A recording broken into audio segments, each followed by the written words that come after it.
সচেতনার অর্থে আমি animal welfare of বরিশালের একজন সদস্য। তো অনলাইনে প্রায় আমরা এরকমের অভিযান চালাই। তো আমরা স্ক্রলিং করতে করতে অনলাইন নিউজ ফিডে চলে আসছে ময়না বিক্রয় করা হবে।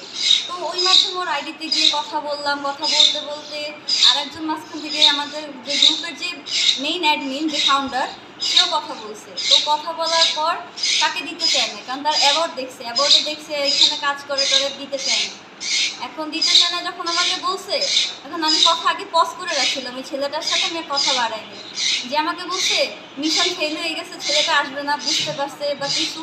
তখন আমি বলছি যে তাই আমি তো ছেলেটার সাথে কথা বলি। কথা বলার পরে ছেলেটা আমাকে বুঝতে পারছে যে আমি তার বোন হই বা কিছু, নামে মিল পাইছে। এখন আমি অনেক বুঝেছি যে নামে মিল পাইলে তো আর সবাই এক হয় না। এখন তোমার নামের সাথেও তো অনেক আলাদা থাকতেই পারে, তাহলে তো আর ভাই বোন হও না। এখন তুমি যদি বিশ্বাস না করো, আমার তো কিছু করার নাই। এই কথা বলার পর, অনেক বোঝানোর পর ওকে আমি 500 টাকা এরকমের অগ্রিম দিয়ে তারপর ওকে আজকে আমি সকালবেলা আপনার নতুনলাবাদ অটো সার্ভিস ট্রেনিং স্টেশনে আনার ব্যবস্থা করছি। আনানোর পর ফরেস্ট অফিসার যে সাকিব ভাইয়া, তাকে ফোন দেওয়ার পর সে যে হাতে হাতে ধরে ওকে নিয়ে আসছে।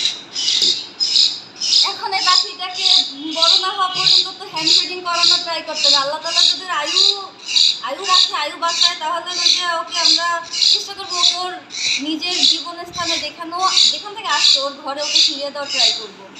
আমরা কতদিন চেষ্টা করবো যেন সার্ভাইভ করে।